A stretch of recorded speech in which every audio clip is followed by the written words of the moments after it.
Greetings and salutations, everyone. My name is Anish Kirchhoff, and welcome to my YouTube channel. Today, I'm going to be talking about my Week 17 running back rankings for the 2024 fantasy football season. Over the course of today's episode, I'm covering all topics related to the running back position, beginning with matchups and then transitioning into my top 36 rankings. If you guys are looking for my thoughts on an individual running back, travel down to the description of the video. We have timestamps available there, like in every single video. While you're down in the description, if you have not yet already, subscribe to the channel and, of course, click the bell notification button besides the daily content in order to help you capture a 2024 fantasy football championship. I'll continue to live every single day on this channel for the entirety of this season. Of course, later tonight, 7 p.m. PST, if you have any questions regarding waiver wire or starter sit questions going into this given week, I'll be more than happy to help. Also, tomorrow morning, 8 a.m. PST for 2 hours, I'll be live streaming prior to the Kansas City Chiefs taking on the Pittsburgh Steelers. Again, there are 2 games tomorrow, so we'll go ahead and be answering questions regarding starter sits. If you have any questions, be sure to swing on by. Thank you very much. Okay.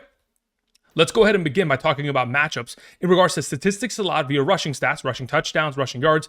Between weeks 6 through 16, we find that the Saints, Giants, Panthers, Bears, Titans, Jaguars, 49ers, Commanders, etc.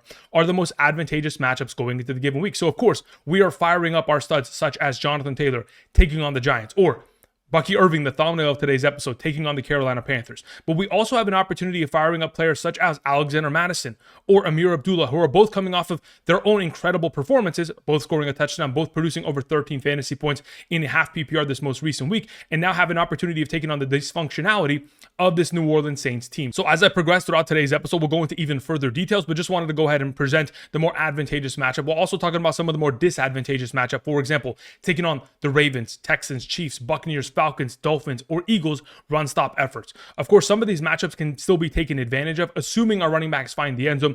But in the case of someone like Rico Dowdle, if he doesn't have receiving upside taking on the Philadelphia Eagles this week, and if Ezekiel Elliott is going to steal another red zone rushing attempt from him that leads to a touchdown, of course, his overall upside is going to be limited based on the effort of the defenders on the opposite side of the field being able to stop the rushing attempts of the Dallas Cowboys offense. Either way, we'll go ahead and go into further detail as we continue. Before I get into my top 36 running back rankings, I do want to remind you guys, if you guys want my rankings every single Sunday morning for the remainder of the season, week 17 and 18, be sure to check out Underdog. At this current moment in time, if you sign up using code Andrew, make that first time deposit a minimum of $10. Not only will you be able to claim the first time deposit offer, but you'll get my rankings by position, by tier, half PPR, full PPR, including flex, this upcoming Sunday, and of course for week 18. For those of you who are wondering if you're eligible, check out the map to the right side of the screen to determine your eligibility. And if in fact you are not eligible based on your location, or if you've used my code or somebody else's code in the past, you can always check out the Patreon link down in the description. Thank you very much. Okay, let's go ahead and begin by talking about my top 36 running back rankings, beginning with our auto start number 1, Jahmyr Gibbs, who in the last 3 games in which he has played without David Montgomery, whether it be in 2024 or 2023, he's averaging 26 touches per game and 24.63 fantasy points per game in a half PPR scoring format. This week takes on the 49ers, who have struggled mightily against opposing running backs. The 4 most recent games that the 49ers have had, they've allowed 163 rushing yards and a rushing touchdown to Miami Dolphins running backs, 113 to Rams running backs, 198 and 2 touchdowns to the Buffalo Bills, and 158 and 3 touchdowns to the Green Bay Packers running backs. They're allowing 17.57 fantasy points per game, the 7th best matchup, over 4.1 yards per carry on average. I anticipate a revenge blowout in the favor of the Detroit Lions, especially considering they lost in the NFL playoffs last year to the 49ers. I expect them to, of course, unleash all the trick plays they possibly can to embarrass this defense. That's what the Lions are trying to accomplish every single week as they go towards the NFL playoffs. They're trying to embarrass teams. I expect them to do so once again this week with Jahmyr Gibbs' overall efforts. Moving on to our number 2, we have Jonathan Taylor. Look, besides the fact that he's coming off of a legacy performance of 29 carries for 218 yards and 2 rushing touchdowns in which he had over 60 yards. So again, when you're finding that kind of level of production with 39.8 fantasy points, you would anticipate that he's going to continue that streak of success going into the matchup against the Giants, the second best matchup at the position, allowing 19.51 fantasy points per game, 4.61 yards per carry on average to opposing running backs. We have seen backfields over the course of the last 6 games. 5 of them have produced over 100 total rushing yards against this defense. We would anticipate that Jonathan Taylor within this offense should be able to find himself an abundance of overall success, especially considering in this most recent game, the Colts, considering the lead that they took, only threw the ball 11 times. If we're going to be in a situation in which, very similarly, they're going to take an early lead, they're going to continue to run the ball, kill the clock, and in the efforts of Jonathan Taylor's rushing attempts, find a lot of success for fantasy upside. Moving on to our number 3, we have Saquon Barkley, who is just 162 rushing yards away from the 2,000-yard club. Again, not very many running backs have accomplished this, but if any running back is going to do so, Saquon Barkley has himself the greatest opportunity here, especially considering we are trending in the direction notion of Jalen Hurts most likely not being active this week due to the concussion protocol. I think this is a perfect time in which we have Jalen Hurts out because it will continue to lead this offense to leaning upon Saquon Barkley and his rushing efforts. Coming off of a game in which he had 150 rushing yards, 2 rushing touchdowns, we are hoping for very similar production so that regardless of whether he plays in week 18, he has himself the accomplished record. Unless, of course, the Eagles want him to accomplish this record in week 18 against the Giants, which would be another one of those kind of like nods to, hey, you guys let him go, and now he's, a 2,000-yard rusher. We'll see what happens. Either way, we're hoping for incredible upside this week. Moving on to our number 4, we have Josh Jacobs. Look, Josh Jacobs has been incredible. Last night could have easily scored 40-plus fantasy points, but after, the first drive of the second half pulled him because, quite frankly, the New Orleans Saints weren't really putting up much of a competition. But honestly, I'm not really complaining with the 18.7 fantasy points he contributed in a half PPR last night. As we approach this week, I don't expect them to be pulled considering they're taking on the Vikings. This should be a competitive matchup based on Vegas' overall totals. This is expected to be the 3rd highest scoring game of the week. So if this is going to be a competitive back and forth matchup, we're anticipating Josh Jacobs to continue his successful streak, having produced over 100 total yards in 7 of the last 8 games, and in those 8 games scoring a total of 12 touchdowns. Should find himself in abundance of success this week. Moving on to our number 5 to close out the S here, we have Kyren Williams, who is taking on the Arizona Cardinals. This Arizona Cardinals run-stop defense has been awful in the last 3 games, allowing 166 rushing yards, 2 touchdowns to the Carolina Panthers, 102 to the New England Patriots, and 172 and 2 touchdowns to the Seattle Seahawks. My expectation is that, of course, Kyren Williams should find himself incredible success considering he is coming off of 4 consecutive games in which he has totaled 97 or more total yards and has scored 4 total rushing touchdowns in the last 4 games. If we're expecting this offense to be incredibly improved in comparison to the last time in which they took on the Cardinals back in week 4, in that game, no Puka, no Kupp, and no offensive line, I'm anticipating a huge bounce back performance as the Rams are trending towards the NFL playoffs and winning their division.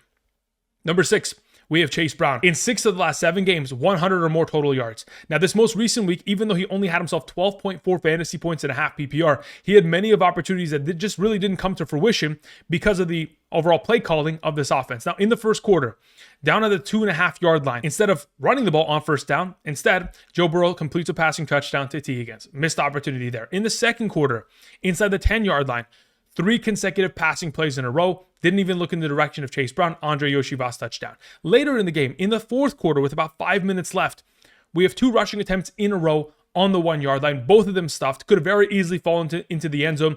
Got himself an 18-plus point performance. But unfortunately, 2 plays after, we have Burrow fumbling the ball. And that's all she wrote. There were many of opportunities for Chase Brown inside the 10-yard line. Unfortunately, none of them came to fruition. But going into this week, I would anticipate him to find success, especially considering the Denver Broncos defense have really struggled against opposing running backs as of late, whether it be Gus Edwards this most recent week or Jonathan Taylor the week prior, especially if we count that touchdown that Jonathan Taylor fumbled on the 1-yard line. Could have very easily been 140-plus yards and a touchdown from that offensive effort. Moving on to our number 7, we have Derrick Henry taking on the Houston Texans. Earlier today, they have already confirmed that in tomorrow's afternoon's game against the Houston Texans, Derrick Henry will not have Justice Hill following his overall efforts. Therefore, if Justice Hill is out, that may lead to even more receiving upside for Derrick Henry within the screen game, which could be promising. But either way, in the last 4 games, Derrick Henry has yet to score a rushing touchdown. It feels like the 11-game streak earlier this season where he had touchdowns every single game. Even though that streak lasted for as long as it did, it feels like it was so long ago since Derrick Henry has scored a touchdown. Hopefully going into this week, very similar in which the Ravens did last season to the Houston Texans in the 2 meetings, regular season and playoffs, in which they took on the Texans. Hopefully it's going to be a one-sided event in which they're taking a very early lead and, of course, killing the clock with Derrick Henry within the second half. Moving on to our number 8, we have Bijan Robinson, who's taking on the Washington Commanders. Going into this week, I think his entire performance is going to be dependent on the game script. If, in fact, they get blown out, and this is going to be a pass-heavy effort in the second half from Michael Penix, of course, the overall upset of Bijan Robinson, in my opinion, will be lessened. Because of all the rushing opportunities he has been given as of late, it has led to the fact that he has been totaling over 100 total yards in 9 of the last 10 games.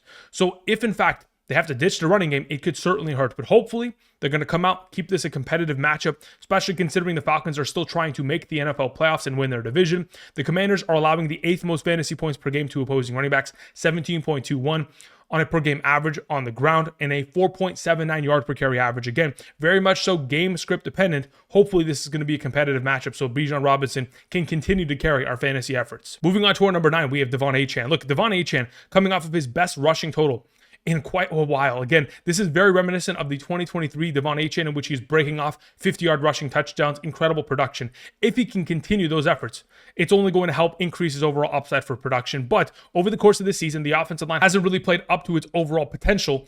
And because of that, Achane has really only benefited from touchdowns and receiving utilization. Of course, his receiving utilization continuing this most recent week in the absence of Jalen Waddle. Achane, 6 catches, 70 receiving yards in 10 of the last 11 games with Tua Tagovailoa active, surpassing 4 or more receptions in 8 of those 11 games, surpassing 6 or more receptions. Again, getting himself a lot of opportunity, should continue to find himself fantasy success this week. Number 10, we have Bucky Irving, the thumbnail of today's episode. Bucky Irving looked to be at a full healthy capacity considering the opportunity share that he got. 19 total touches, which again is very promising going into this weekend's matchup against the Carolina Panthers. Back in week 13 against the Carolina Panthers, had himself 28 total touches, 25 on the ground for 152 and a touchdown, 3 catches for 33, and 26.0 fantasy points and a half PPR. The Panthers are the third best matchup at the position, allowing 5.54 yards per carry on average to opposing running backs. We have seen them allow over 135 plus rushing yards in each of the last 4 games to opposing teams, whether it be Arizona, Dallas, Philadelphia, or Tampa Bay. We would anticipate Bucky Irving to continue his successful streak against his division rival. Moving on to our number 11, we have James Cook. Having James Cook at number 11 is only because I can't fit him within the A tier. Otherwise, he deserves to be in that conversation. Considering 3 of the last 4 games, he has surpassed 100 total plus rushing yards. Again, he continues to dominate, coming off of another performance in which he scored 2 touchdowns. Amongst all running backs in the National Football League thus far this season, he leads the position in total rushing touchdowns, all while Josh Allen over the course of the last couple weeks continues to steal rushing touchdowns near the goal line. They take on the Jets this week. Again, earlier this season and against the Jets, James Cook was inactive, but in the absence of James Cook, we saw Ray Davis dominate. Going into this week, I anticipate the Buffalo Bills to blow out the New York Jets, considering the Jets really haven't been able to perform well as an offense consistently over the course of the season.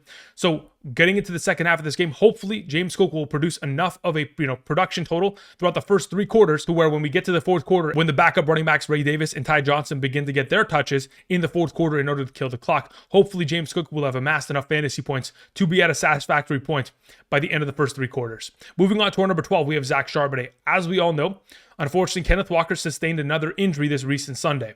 In this overall situation, when we approach the Thursday night matchup against the Chicago Bears, my anticipation is that we may not see Kenneth Walker available because it's a short week. It is going to be an uphill battle. So if he's going to be absent, the matchup against the Bears is the 4th best at the running back position, allowing 4.81 yards per carry on average in nearly 18.5 fantasy points per game on the ground. Most recently allowing 140 and a touchdown to Detroit, 114 2 touchdowns to Minnesota, and 107 and 3 touchdowns to San Francisco. So you would anticipate that in the absence of Kenneth Walker, Charbonnet should succeed once again, who in the last 4 starts this season, in the absence of Kenneth Walker, has put up 15.4, 24.2, 34.8, and 13.1. He's an auto start at a top 12 capacity.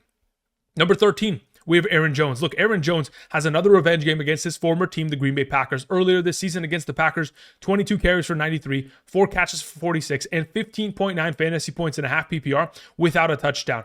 This is expected to be a high-scoring matchup between these two teams. I would anticipate a back-and-forth upside potential, and if hopefully Aaron Jones may be finding the end zone within the given week. Moving on to our number 14, Chuba Hubbard, coming off of another incredible performance, but this week has to take on the Tampa Bay Buccaneers. The Buccaneers run-stop defense, they're the 4th toughest matchup at the running back position since week 6, only allowing 9.7 fantasy points per game on the ground. And over the course of the last 6 games in specific, only allowing 3.3 yards per carry on average to opposing backfields. They've allowed the following totals to backfields in the last 6 games: 24, 32, 79, 61, 44, and 44 rushing yards. Again, not great totals, specifically against the Carolina Panthers earlier this season in week 12. Chuba Hubbard, 12 carries for 43 yards and only 2.3 fantasy points because he fumbled in that game. Hopefully, his rushing efforts will look very similar to what he produced last week, but don't expect as much high upside in comparison. Moving on to our number 15, we have Joe Mixon. Look, I love Joe Mixon. He's been playing incredibly well thus far this season, but he has a very difficult matchup taking on the Baltimore Ravens, who are only allowing 3.76 yards per carry on average to opposing running backs since week 6. If we're going to be in a situation in which Joe Mixon finds himself in the end zone, incredible. He's going to be a top 12 prospect within the given week because of the volume of opportunity he's going to see on the ground and through the air. But in the absence of a rushing touchdown, it is very difficult to start him in comparison to the alternative options that we have within the top 14 conversation. Moving on to our number 16, we have Breece Hall, who's coming off of a healthy week of opportunity share.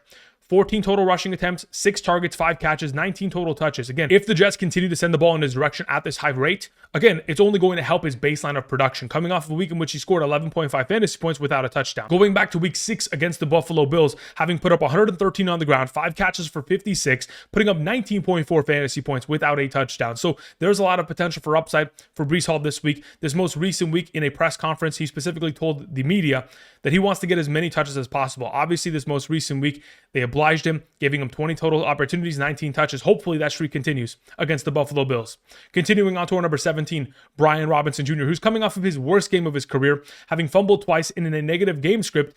They completely had to ditch the overall usage of Bijan Robinson. Even though he had himself 12 touches, amassed a very low number of overall yardage, which again, the negative points from the fumbles really didn't do him any favors. Hopefully this week against the Atlanta Falcons, the entire game script is going to be flipped, and he's going to be given opportunities on the goal line to score touchdowns within the given week. Moving on to our number 18, we have Gus Edwards. Speaking of scoring touchdowns, coming off of a game in which he scored 2 rushing touchdowns, his best game to date in the absence of J.K. Dobbins. Now, there is a possibility in which J.K. Dobbins could return this week. In the event in which he does, I will re-rack the rankings when we get to this upcoming weekend's games. But as it currently stands, if in fact Gus Edwards is going to be the lone back, taking on the New England Patriots is as good of a matchup as you could possibly ask for. They're allowing 4.9 yards per carry on average, nearly 17 fantasy points per game on the ground alone, the 9th best matchup, most recently allowing 142 and a touchdown to Buffalo Bills, 147, 2 touchdowns to the Arizona Cardinals, 96 to Indianapolis, 107 to the LA Rams. You would anticipate this run-first attack would continue to give opportunity in the direction of Gus Edwards.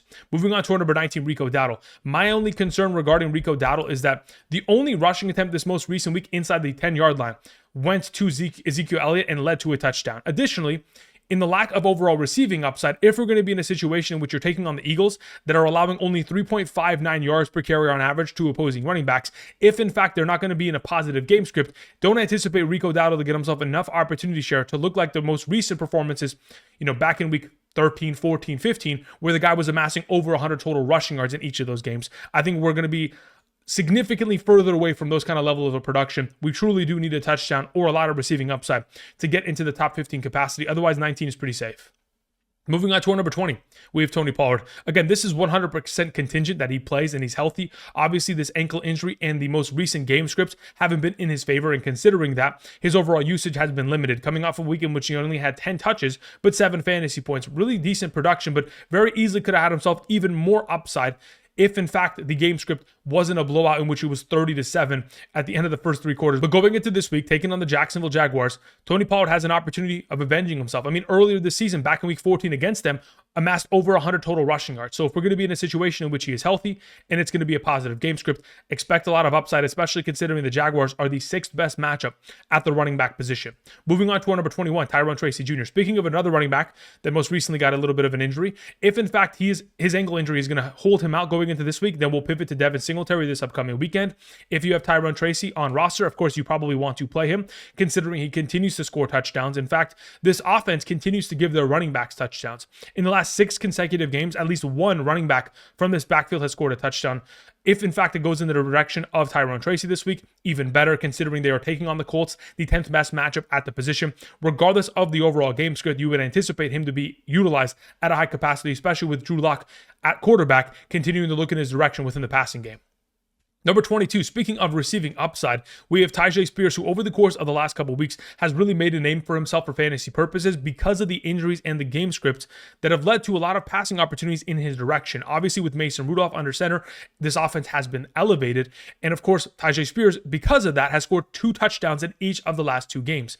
Of course, going into this week, I don't anticipate this to be a heavy negative game script, so we may see a little bit less overall opportunity share for Tyjae Spears and more looks in the direction of Tony Pollard, assuming he's healthy. But either way, this is a 2-headed monster, very similar to what we have seen earlier this season from Jahmyr Gibbs and David Montgomery, or for example, Bucky Irving and Rachaad White, in which you can start both these running backs safely and find upside.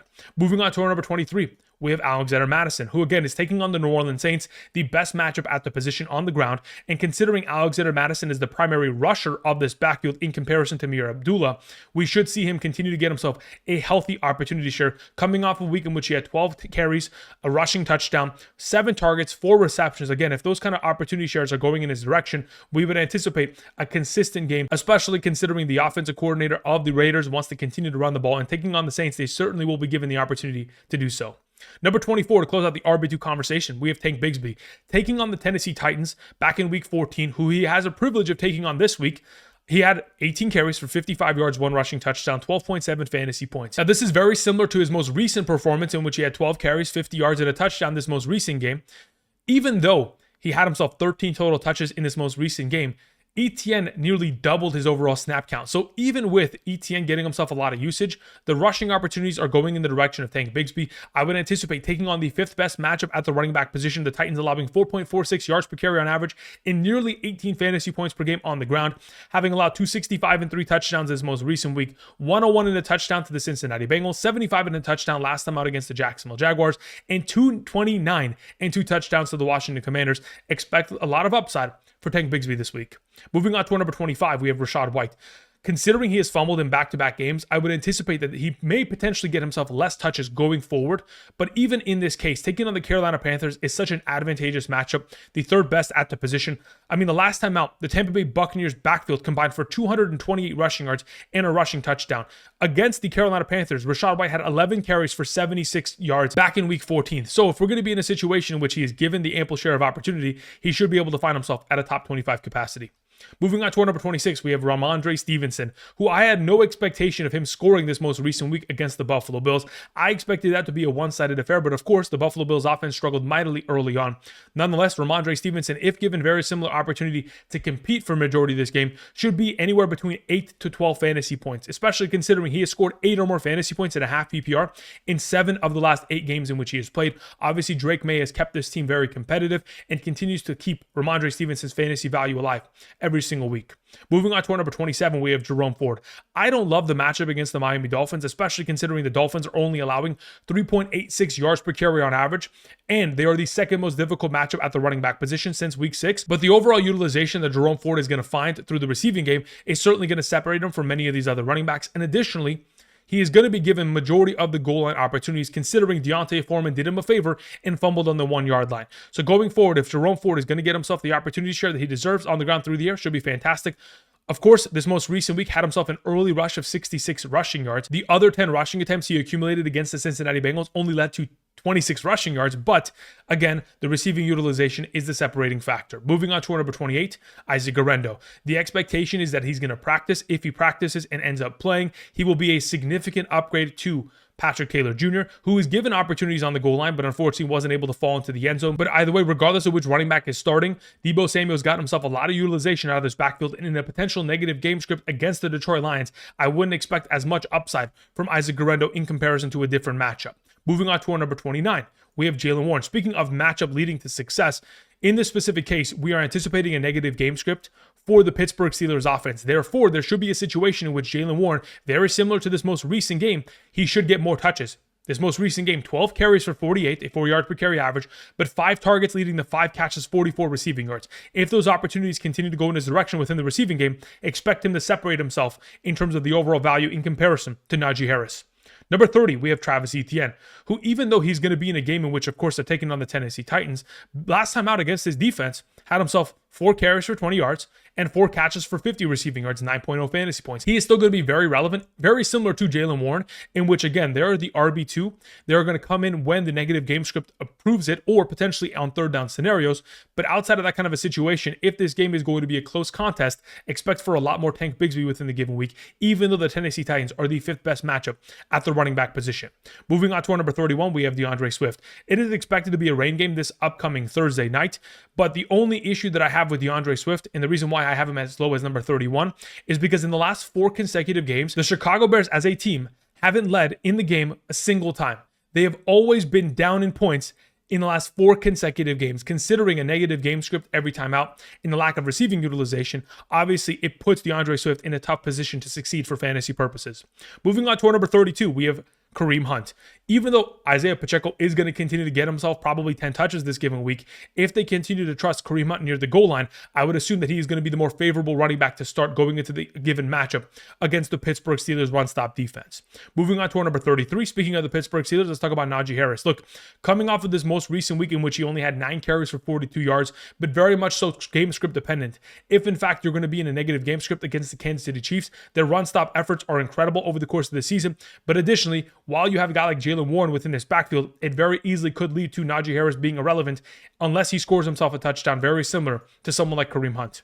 Moving on to our number 34, Ameer Abdullah. Again, this is very much so contingent that he finds himself a rushing touchdown and the receiving utilization. Considering how bad the New Orleans Saints looked last night, there is a possibility in which this is a one-sided affair, in which, of course, Alexander Mattison gets himself the bulk majority of touches on the ground, and that is how this offense is progressed over the course of that game. But if, in fact, there's a competitive matchup, we could see a little bit more sprinkles of Ameer Abdullah within the receiving game, which typically is where he finds his most overall upside.